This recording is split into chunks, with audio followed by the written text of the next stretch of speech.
সম্ভাব্য 4500 বছর আগে ইহুদি সম্প্রদায়ের যাত্রা শুরু হয়।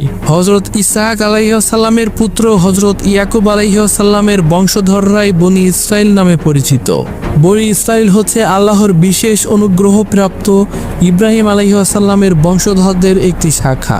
এ শাখারই একটি অংশ পরবর্তীকালে নিজেদের ইহুদি নামে পরিচয় দিতে থাকে। হযরত ইয়াকুব আলাইহিসসালামের এক পুত্রের নাম ছিল ইয়াহুদা। সেই নামের অংশ বিশেষ থেকে ইহুদি নামকরণ করা হয়েছিল। ইহুদিরা পৃথিবীতে মূল ছাড়া জাতি। কোরআনের নীতি ব্যবহার করে তারা কোরআনের ফর্মুলায় একটি জাতিসত্তায় পরিণত হয়েছে। শুধু তাই নয়, তারা সমস্ত দুনিয়ার মানুষকে এখন ভীতি প্রদর্শন করছে।